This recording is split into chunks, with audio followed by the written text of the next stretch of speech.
নমস্কাৰ। বৃহত্তৰ চেপন অঞ্চলৰ এটি অগ্ৰণী শৈক্ষিক প্ৰতিষ্ঠান চেপন জাতীয় বিদ্যাপীঠে আচলতে প্ৰতিষ্ঠা কালৰ পৰা ছাত্ৰ ছাত্ৰীসকলক পুথিগত শিক্ষাৰ উপৰিও ব্যৱহাৰিক শিক্ষাৰ ক্ষেত্ৰতো গুৰুত্ব আৰোপ কৰি অহা হৈছে।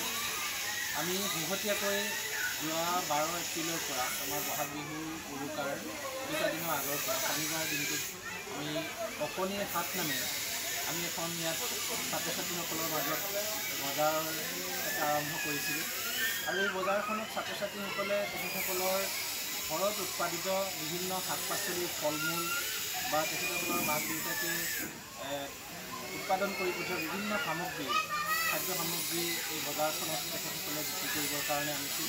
আৰু প্ৰথম সেই দিনটোত 12 এপ্ৰিলৰ দিনটোত আমাৰ ছাত্ৰ ছাত্ৰীসকলে এটা খুব ভাল তেখেতসকলে আমেজ ল'বলৈ সুবিধা পালে। বিশেষকৈ বজাৰ এখনত আচলতে কেনেধৰণৰ কি ইয়াত প্ৰক্ৰিয়া জড়িত হৈ থাকে, কেনেকৈ লেনদেন কৰা হয়, ক্ৰয় বিক্ৰয়, ইয়াত লেচি কেনেকৈ লেচিয়ে ইয়াত ধন সংগ্ৰহ কৰে বা কৰ সংগ্ৰহ কৰে, এই কথাখিনি আচলতে তেখেতসকলক আমি আৰম্ভণিৰ পৰা শিকাই আহিছোঁ।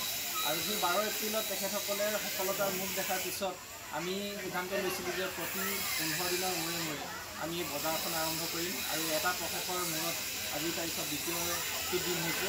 আমি দ্বিতীয়বাৰৰ কাৰণে এই বজাৰখন আজি আৰম্ভ কৰিছোঁ আৰু আজি বজাৰখনতো প্ৰায় 20গৰাকী ছাত্ৰ ছাত্ৰী তেখেতসকল বিক্ৰেতাৰ ওপৰত ইয়াত অৱতীৰ্ণ হৈছে।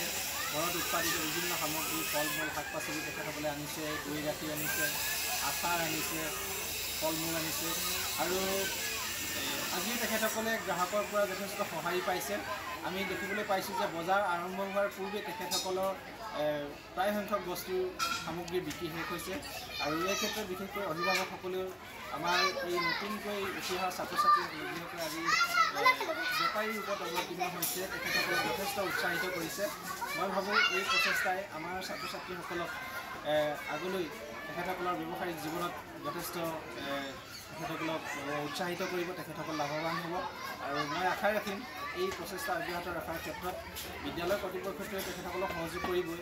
মই স্থানীয় আমাৰ বিদ্যালয়ৰ যিসকল শুভাকাংক্ষী আছে তেখেতসকলকো এই বজাৰখনৰ আহিবৰ কাৰণে অনুৰোধ জনাইছোঁ। আমাৰ অভিভাৱকসকলে আজিৰ তাৰিখলৈ যিদৰে তেখেতসকলে সহযোগিতা আগবঢ়াইছে মই সকলোৰে ওচৰত ধন্যবাদ জনাইছোঁ আৰু আশা ৰাখিম আগলৈ তেখেতসকলে এই ছাত্ৰ ছাত্ৰীসকলক উৎসাহ যোগাই যাব। নমস্কাৰ। বৃহত্তৰ চেপন অঞ্চলৰ এটি অগ্ৰণী শৈক্ষিক প্ৰতিষ্ঠান চেপন জাতীয় বিদ্যাপীঠে আচলতে প্ৰতিষ্ঠা কালৰ পৰা ছাত্ৰ ছাত্ৰীসকলক পুথিগত শিক্ষাৰ উপৰিও ব্যৱহাৰিক শিক্ষাৰ ক্ষেত্ৰতো গুৰুত্ব আৰোপ কৰি অহা হৈছে। আমি শেহতীয়াকৈ যোৱা 12 এপ্ৰিলৰ পৰা আমাৰ বহাগ বিহুৰ উৰুকাৰ দুটা দিনৰ আগৰ পৰা শনিবাৰ দিনটোত আমি অকণিৰ হাট নামেৰে আমি এখন ইয়াত ছাত্ৰ ছাত্ৰীসকলৰ মাজত বজাৰ এটা আৰম্ভ কৰিছিলোঁ আৰু এই বজাৰখনত ছাত্ৰ ছাত্ৰীসকলে তেখেতসকলৰ ঘৰত উৎপাদিত বিভিন্ন শাক পাচলি ফল মূল বা তেখেতসকলৰ মাক দেউতাকে উৎপাদন কৰি পঠোৱা বিভিন্ন সামগ্ৰী খাদ্য সামগ্ৰী এই বজাৰখনত তেখেতসকলে বিক্ৰী কৰিবৰ কাৰণে আনিছিল। আৰু প্ৰথম সেই দিনটোত 12 এপ্ৰিলৰ দিনটোত আমাৰ ছাত্ৰ ছাত্ৰীসকলে এটা খুব ভাল তেখেতসকলে আমেজ ল'বলৈ সুবিধা পালে। বিশেষকৈ বজাৰ এখনত আচলতে কেনেধৰণৰ কি ইয়াত প্ৰক্ৰিয়া জড়িত হৈ থাকে, কেনেকৈ লেনদেন কৰা হয়, ক্ৰয় বিক্ৰয়, ইয়াত লেচি কেনেকৈ লেচিয়ে ইয়াত ধন সংগ্ৰহ কৰে বা কৰ সংগ্ৰহ কৰে, এই কথাখিনি আচলতে তেখেতসকলক আমি আৰম্ভণিৰ পৰা শিকাই আহিছোঁ। আৰু সেই 12 এপ্ৰিলত তেখেতসকলে সফলতাৰ মুখ দেখাৰ পিছত আমি সিদ্ধান্ত লৈছিলোঁ যে প্ৰতি 15 দিনৰ মূৰে মূৰে আমি এই বজাৰখন আৰম্ভ কৰিম আৰু এটা প্ৰচেছৰ মূৰত আজিৰ তাৰিখত দ্বিতীয়টি দিন হৈছে। আমি দ্বিতীয়বাৰৰ কাৰণে এই বজাৰখন আজি আৰম্ভ কৰিছোঁ আৰু আজি বজাৰখনতো প্ৰায় 20গৰাকী ছাত্ৰ ছাত্ৰী তেখেতসকল বিক্ৰেতাৰ ওপৰত ইয়াত অৱতীৰ্ণ হৈছে।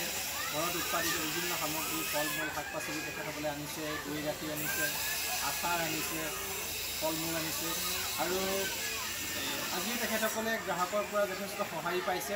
আমি দেখিবলৈ পাইছোঁ যে বজাৰ আৰম্ভ হোৱাৰ পূৰ্বে তেখেতসকলৰ প্ৰায় সংখ্যক বস্তু সামগ্ৰী বিক্ৰী শেষ হৈছে আৰু এই ক্ষেত্ৰত বিশেষকৈ অভিভাৱকসকলেও আমাৰ এই নতুনকৈ উঠি অহা ছাত্ৰ ছাত্ৰীসকলে যিসকলে আজি বেপাৰীৰ ৰূপত অৱতীৰ্ণ হৈছে তেখেতসকলক যথেষ্ট উৎসাহিত কৰিছে। মই ভাবোঁ এই প্ৰচেষ্টাই আমাৰ ছাত্ৰ ছাত্ৰীসকলক আগলৈ তেখেতসকলৰ ব্যৱসায়িক জীৱনত যথেষ্ট তেখেতসকলক উৎসাহিত কৰিব, তেখেতসকল লাভৱান হ'ব। আৰু মই আশা ৰাখিম এই প্ৰচেষ্টা অব্যাহত ৰখাৰ ক্ষেত্ৰত বিদ্যালয় কৰ্তৃপক্ষটোৱে তেখেতসকলক সহযোগ কৰিবই। মই স্থানীয় আমাৰ বিদ্যালয়ৰ যিসকল শুভাকাংক্ষী আছে তেখেতসকলকো এই বজাৰখনৰ লৈ আহিবৰ কাৰণে অনুৰোধ জনাইছোঁ। আমাৰ অভিভাৱকসকলে আজি তাৰিখলৈ যিদৰে তেখেতসকলে সহযোগিতা আগবঢ়াইছে মই সকলোৰে ওচৰত ধন্যবাদ জনাইছোঁ আৰু আশা ৰাখিম আগলৈ তেখেতসকলে এই ছাত্ৰ ছাত্ৰীসকলক উৎসাহ যোগাই যাব।